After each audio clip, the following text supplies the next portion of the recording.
Olá, esta é a primeira sessão relativa às duas unidades de aprendizagem que vou lecionar.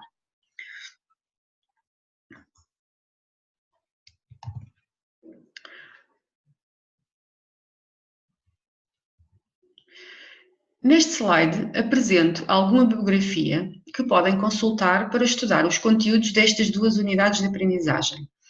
Os livros do Gentel e do Ross, que estão com cor azul, são os que vou seguir mais de perto.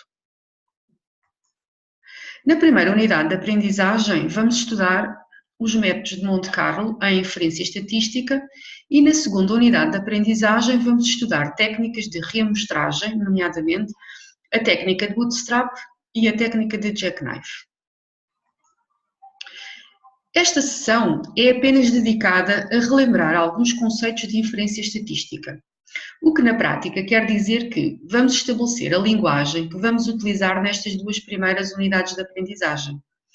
Iremos discutir estimação pontual, estimação por intervalos de confiança e testes de hipóteses. Terminamos recordando o modelo de regressão linear simples. Em estatística, designamos por população um conjunto de elementos sobre o qual incide um estudo estatístico. O objetivo consiste no estudo de uma característica estatística ou atributo da população. Quando a característica é numérica, designamos essa característica por parâmetro da população.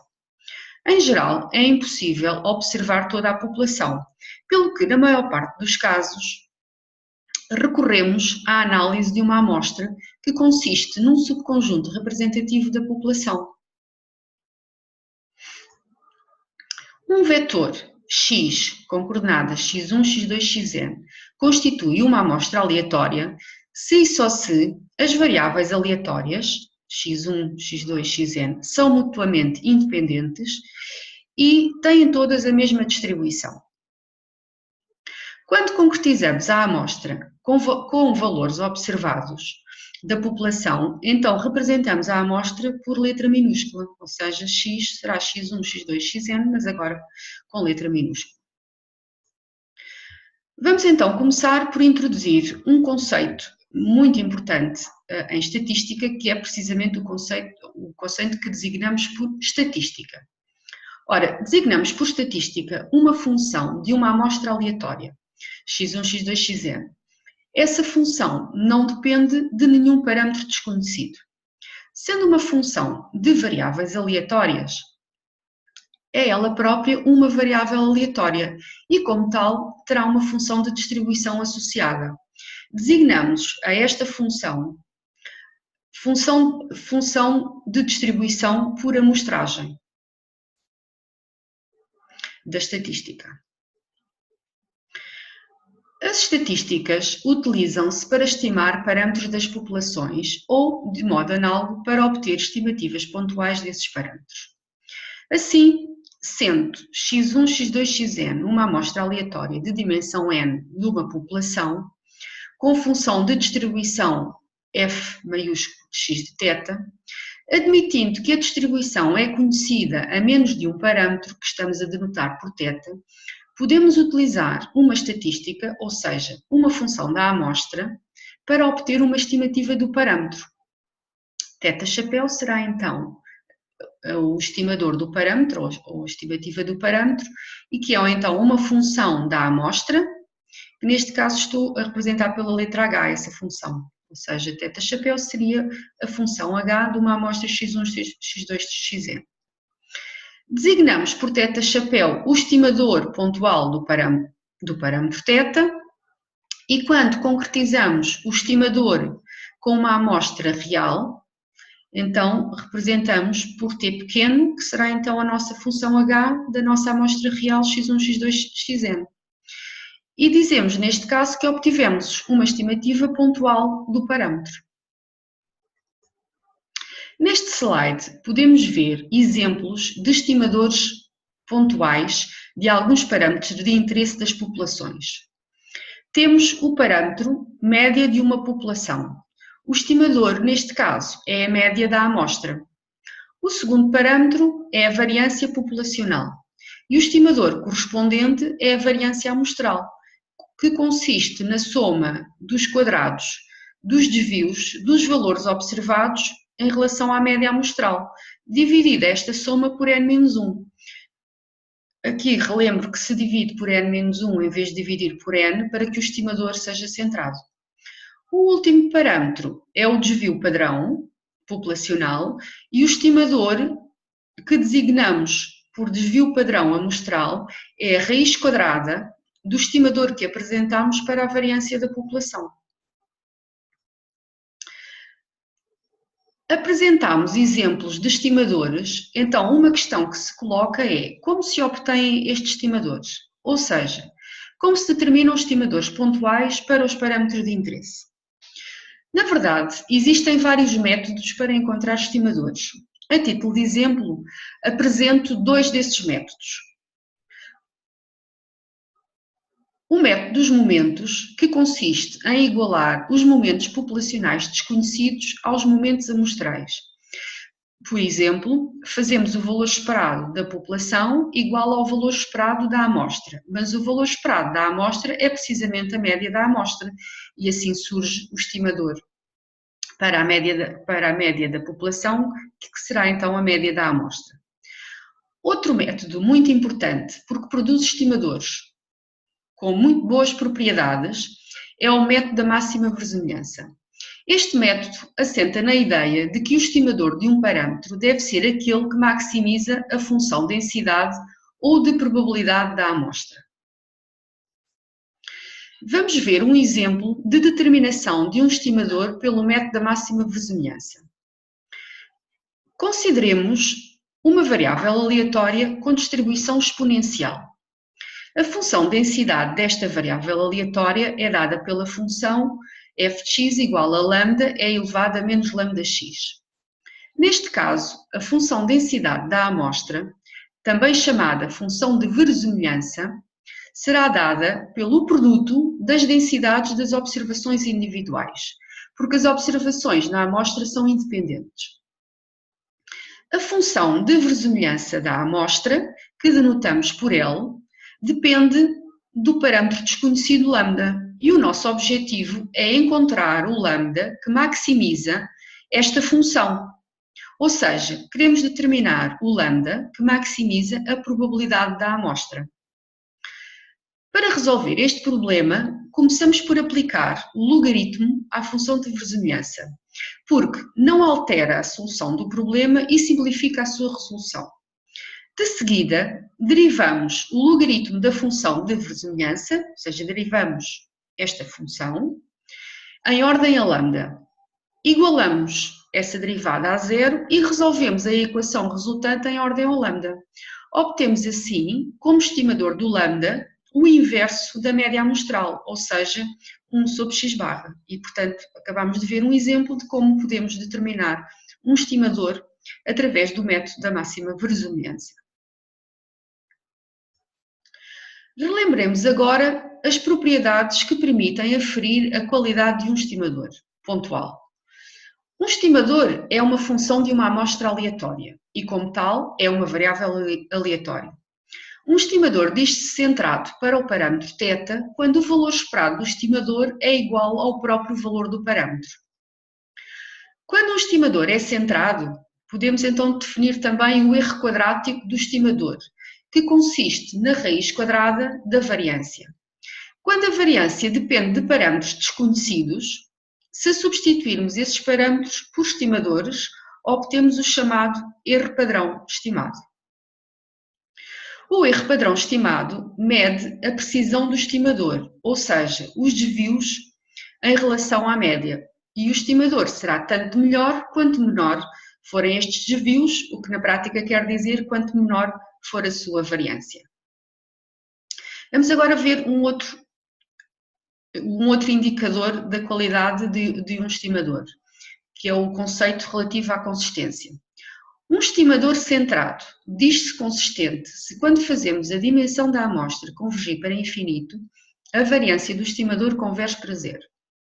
Vamos ver que o estimador da média da população, a média amostral, ou seja, o x barra, é efetivamente um estimador centrado e consistente.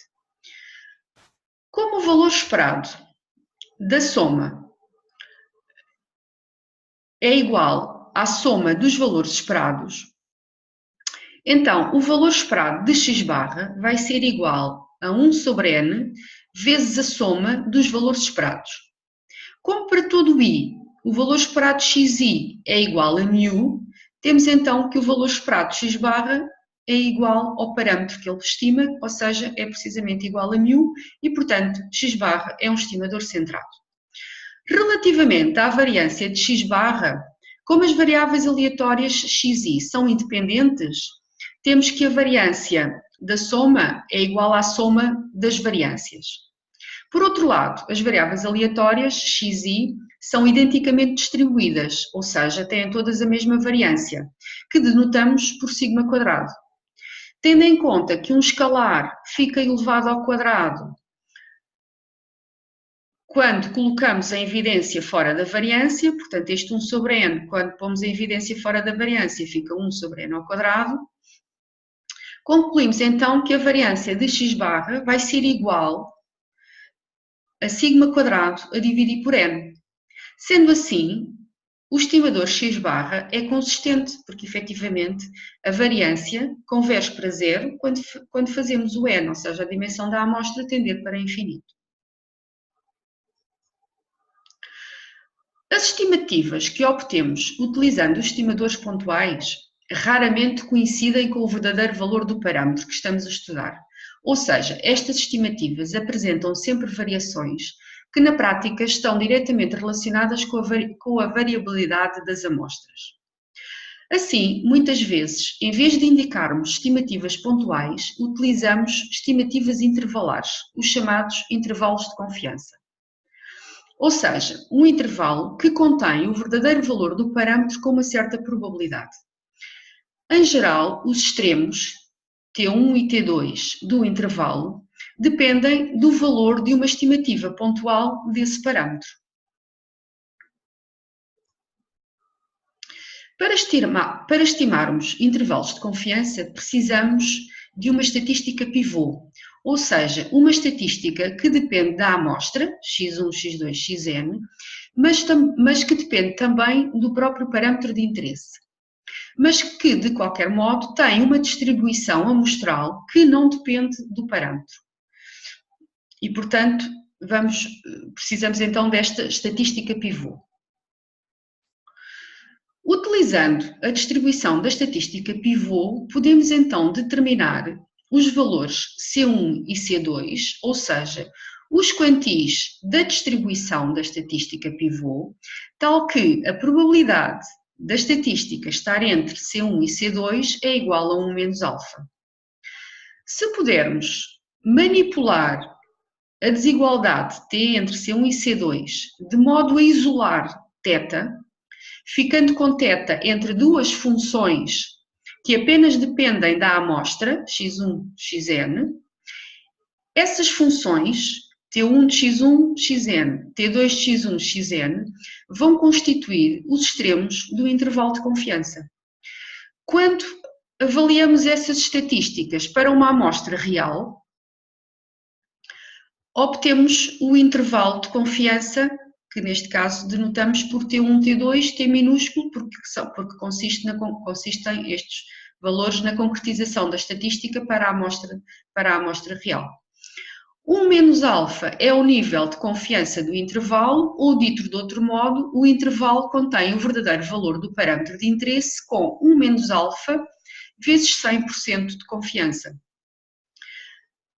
Vejamos um exemplo. Suponhamos que selecionamos uma amostra aleatória, x1, xn, de uma população normal de parâmetros μ sigma quadrado. Vamos admitir que a variância sigma quadrado é conhecida. E o nosso objetivo é construir o intervalo de confiança para o parâmetro μ. Para tal, podemos considerar a estatística pivô Z, que é igual à média da amostra menos μ, que divide por sigma vezes raiz de n. Esta estatística depende da amostra, e essa dependência está no x barra, mas depende também do parâmetro de interesse μ. Por outro lado, Esta estatística tem distribuição normal standard, ou seja, normal de parâmetros 0, 1. Ou seja, a distribuição desta estatística efetivamente não depende do parâmetro de interesse μ. E, portanto, estamos nas condições de ter uma estatística pivô em que a estatística depende da amostra e depende do parâmetro de interesse, mas a sua distribuição não depende efetivamente do parâmetro de interesse. Como a distribuição normal é simétrica, quando vamos procurar os quantis C1, C2, na prática podemos procurar quantis simétricos, ou seja, fazemos C2 igual a C e definimos C1 como o simétrico de C. Neste slide apresentam-se as contas que permitem determinar o quantil C, partindo do pressuposto que a probabilidade de Z estar entre menos C e C é 1 menos alfa. E para isso utilizamos as propriedades da função distribuição de probabilidade. Note-se que φ denota a função de distribuição da normal standard e, portanto, φ de C é precisamente a probabilidade de Z ser menor ou igual do que C. Conclui-se então neste caso que o C vai ser a imagem inversa desta função φ, que é a função de distribuição da normal standard, avaliada em 1 menos alfa sobre 2.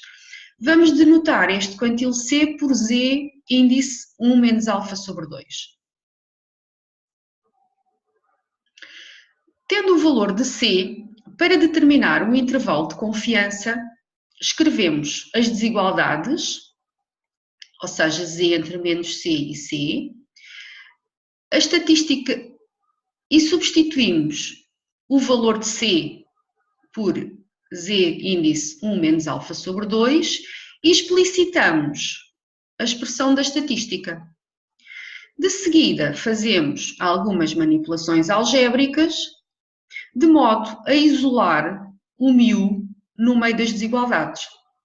Depois de isolar o μ, o estimador do extremo inferior do intervalo é igual à função da amostra que obtivemos do lado esquerdo. E o estimador do extremo superior do intervalo é igual à função da amostra que obtivemos do lado direito. Repare-se que o intervalo de confiança que obtivemos depende do estimador pontual do parâmetro μ, que já sabíamos ser x barra, e depende também do quantil C que determinámos usando a função de distribuição da normal de parâmetros 0, 1, ou seja, da normal standard. E pronto, e temos então aqui o intervalo de confiança para a média da população. Finalmente, vamos recordar a metodologia dos testes de hipóteses. De modo informal, podemos dizer que uma hipótese estatística é uma conjetura acerca dos parâmetros de uma população.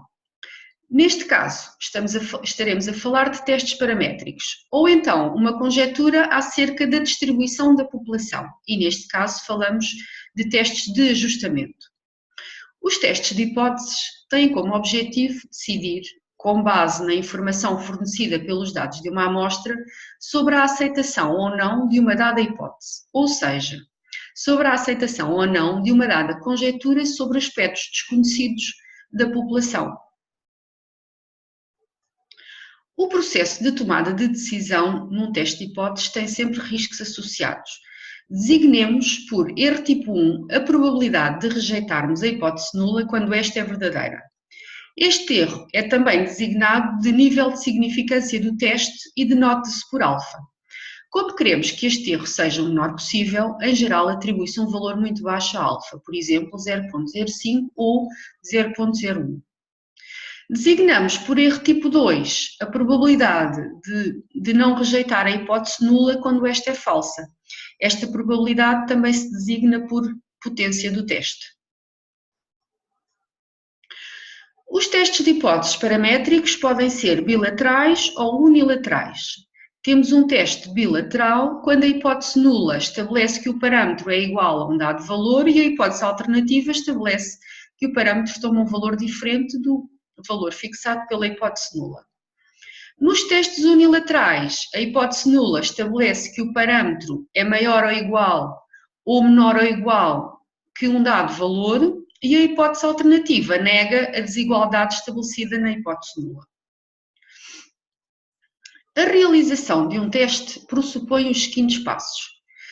Começamos por estabelecer a hipótese nula e a hipótese alternativa. De seguida, escolhemos a estatística, ou seja, uma função da amostra, que, como vimos anteriormente, obviamente será então uma função da amostra. De seguida, calculamos o valor da estatística utilizando a amostra disponível. E vamos denotar esse valor por T índice OBS, ou seja, T observado. Ou seja, T observado é então igual ao valor da estatística T calculado na amostra que temos disponível. O passo seguinte consiste em determinar o p-value associado ao T observado. Então, vamos recordar o que é o p-value. Quando o teste é bilateral, o p-value é dado por 2 vezes a probabilidade de T ser menor que o T observado quando o T observado é pequeno. Quando o T observado é grande, então o p-value será 2 vezes a probabilidade do T ser maior do que o T observado. Repare-se que, para calcular esta probabilidade, estamos a considerar a distribuição de probabilidade da variável aleatória T, admitindo que a hipótese nula é verdadeira. No caso do teste unilateral direito, o p-value é a probabilidade de T ser maior do que o T observado, admitindo que a hipótese nula é verdadeira. E no caso do teste unilateral esquerdo, ou teste unilateral à esquerda, o p-value é a probabilidade de T ser menor que o T observado, admitindo que a hipótese nula é verdadeira. Finalmente, rejeita-se a hipótese nula se o p-value é inferior ao nível de significância alfa que fixamos. Caso contrário, não rejeitamos a hipótese nula. E, portanto, este é basicamente o procedimento quando estamos a efetuar um teste de hipóteses. Vejamos agora um exemplo de um teste sobre a média de uma população que segue uma distribuição normal. Se pretendemos fazer um teste bilateral, a hipótese nula será que μ é igual a um dado valor que estamos aqui a denotar por μ0. E a hipótese alternativa vai ser que μ é diferente de μ0. Neste caso, a estatística adequada é a estatística Z, que é igual a x barra menos μ, que na prática depois iremos fazer igual a μ0, porque é a nossa hipótese nula, é o que estabelece a hipótese nula, e dividimos por sigma, que por sua vez divide por raiz de n, sendo n a dimensão da amostra. Admitindo que a hipótese nula é verdadeira, sabemos que esta estatística Z tem distribuição normal standard, ou seja, normal com média 0 e variância 1. Sendo assim, depois de calcular o valor da estatística para a amostra observada, que neste caso vamos denotar por Z observado, podemos então, ou seja, como conhecemos a distribuição da estatística, sabemos calcular o p-value e assim tomar uma decisão sobre a hipótese nula. Chama a atenção para o facto de que podemos calcular o p-value, e na verdade o p-value é uma probabilidade, porque sabemos qual é a distribuição da estatística quando admitimos que a hipótese nula é verdadeira. E já agora aproveito para adiantar que quando a distribuição da estatística de teste, neste caso seria a nossa estatística Z, é desconhecida, teremos de recorrer a outros métodos para estimar o p-value. Podemos, por exemplo, utilizar o método Monte Carlo, e este método é precisamente um dos tópicos da primeira unidade de aprendizagem. Para terminar esta sessão, vou recordar de modo sucinto o modelo de regressão linear simples. O modelo de regressão linear simples estabelece uma relação entre uma variável, chamada variável endógena, e um regressor. E, em geral, ao regressor chamamos variável explicativa ou exógena. Esta relação envolve os parâmetros beta1 e beta2, que são, em geral, os parâmetros de interesse do modelo, uma vez que são estes parâmetros que revelam como é que a variável explicativa afeta a variável endógena. Os estimadores usuais para os parâmetros beta1 e beta2 são os chamados estimadores dos mínimos quadrados.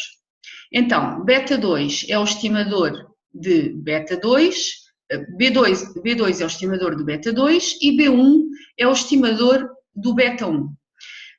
A designação de estimadores dos mínimos quadrados tem a ver com a forma de dedução destes estimadores, nomeadamente, escolhem-se de modo a minimizar a soma dos quadrados dos erros. Estes dois estimadores são centrados, as variâncias e covariância entre eles dependem da variância dos erros, que é o sigma quadrado, e dependem também da amostra do regressor, ou seja, do x1, x2, xn, ou xt neste caso, que constitui a amostra do regressor. Quando a variância dos erros, ou seja, o sigma quadrado, é desconhecida, então um estimador centrado do sigma quadrado é dado pela soma dos quadrados dos erros estimados a dividir por t menos 2. Neste caso, t representa a dimensão da amostra. Se admitirmos que os erros, ET, são independentes e identicamente distribuídos e têm uma distribuição normal, então os estimadores dos mínimos quadrados também têm distribuição normal, desde que a variância, o sigma quadrado, seja conhecida. Ora, conhecendo a distribuição dos estimadores B1 e B2, ou seja, sabendo que são normais, podemos considerar as estatísticas pivô B1 menos beta1 sobre raiz da variância de B1 e B2 menos beta2 sobre raiz da variância de B2. E estas estatísticas sabemos que também terão distribuição normal e, neste caso, normal standard, ou seja, de parâmetros 0, 1. Estas estatísticas pivô, tendo uma distribuição conhecida, podem então ser utilizadas para fazer testes sobre os parâmetros ou então para estimar intervalos de confiança. Neste slide apresentamos o intervalo de confiança para beta2 utilizando a estatística pivô que apresentámos antes. Repare-se que Z de C é o quantil relativo à normal standard, que é a distribuição da estatística pivô. No entanto, se o sigma quadrado for desconhecido, temos que utilizar o seu estimador quando determinamos a variância do B2. Daí aqui aparecer variância com o chapéu em cima, quer dizer que estamos a utilizar a variância estimada porque estamos a utilizar no lugar de sigma quadrado o seu estimador sigma chapéu quadrado que apresentámos antes. E neste caso, a estatística pivô já não tem uma distribuição normal standard, vai ter uma distribuição t de student. Pelo que, neste caso, quando vamos estimar um intervalo de confiança, o nosso quantil já não é relativo à distribuição normal, será relativo à distribuição t de student. E pronto, terminamos aqui a revisão dos conceitos estatísticos que iremos utilizar depois em todas as coisas, digamos assim, novas que vamos aprender, quer na unidade de aprendizagem 1, quer na unidade de aprendizagem 2.